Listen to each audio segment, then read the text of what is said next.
ಕರ್ಣ ಮತ್ತು ನಿಧಿ ಒಂದಾಗುವಂತ ಟೈಮ್ ಬಂದಿದೆ. ಜೊತೆಗೆ ಇದೀಗ ಕರ್ಣ ನಿತ್ಯ ಹತ್ರ ಎಲ್ಲಾ ಸತ್ಯವನ್ನ ಹೇಳ್ಬೇಕು ಅಂತ ಸಹ ಮುಂದಾಗಿರುವಂತದ್ದು ಬಹಳನೇ ರೋಚಕವಾದಂತ ಟ್ವಿಸ್ಟ್ ಅಂತ ಹೇಳ್ಬೋದು.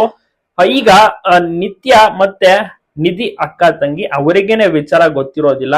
ನಿಧಿ ಏನ್ ಅನ್ಕೊಂಡ್ಬಿಟ್ಟಿದ್ದಾಳೆ, ನಿತ್ಯಗೆ ಹುಟ್ಟುತ್ತಿರುವಂತ ಒಂದು ಮಗುಗೆ ಅಪ್ಪ ಆಗ್ತಿರುವುದೇ ಕಾರಣ.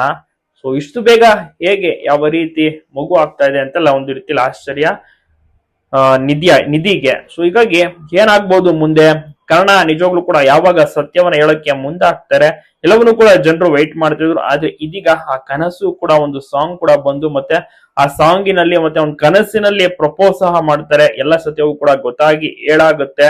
ಸೊ ಈ ರೀತಿಯ ಒಂದು ಟ್ವಿಸ್ಟ್ ಸಹ ಬಂದಿದೆ. ನಿಜವಾಗ್ಲೂ ಕೂಡ ಒಂದು ಕನಸು ನನಸಾಗುತ್ತಾ ಕಾದು ನೋಡ್ಬೇಕು. ಕರ್ಣ ಮತ್ತೆ ನಿಧಿ ಒಂದಾಗ್ಬೇಕು, ಮದುವೆ ಆಗ್ಬೇಕು, ಮದುವೆನ ನೋಡ್ಬೇಕು ಅಂತ ಜನರು ಕೂಡ ವೈಟ್ ಮಾಡ್ತಾ ಇದ್ದಾರೆ. ನಿತ್ಯ ಎಲ್ಲಾ ಒಂದು ವಿಚಾರವನ್ನ ಮಾಹಿತಿಯನ್ನ ಸಹ ಪಡ್ಕೋಬೇಕಾಗತ್ತೆ. ನಿತ್ಯಗೆ ಎಲ್ಲ ವಿಚಾರ ಗೊತ್ತಾದ್ರೆ ಸಾಕು, ನಂತರ ಕರ್ಣ ಮತ್ತೆ ನಿಧಿ ಒಂದಾಗಲು ಸಾಧ್ಯವಾಗುತ್ತೆ. ನೀವ್ ಯಾರಿಗೆ ಸಪೋರ್ಟ್ ಮಾಡ್ತೀರಾ? ನಿಮ್ಗೆ ಯಾವ ಜೋಡಿ ಇಷ್ಟ? ಕರ್ಣ ನಿಧಿ ಇಷ್ಟನಾ ಮತ್ತೆ ಕರ್ಣ ನಿತ್ಯ ಇಷ್ಟನಾ? ತಪ್ಪದೆ ನಿಮ್ಮ ಒಂದು ಅನಿಸಿಕೆನ ಕಮೆಂಟ್ ಮೂಲಕ ತಿಳಿಸಿ. ತುಂಬಾ ಚೆನ್ನಾಗಿ ಎಲ್ಲಾ ಪಾತ್ರಧಾರಿಗಳು ನಡೆಸ್ತಾ ಇದ್ದಾರೆ. ನಮ್ರತಾ ಅವರು, ಭವ್ಯ ಅವರು, ಕಿರಣ್ ರಾಜ್ ಅವರು.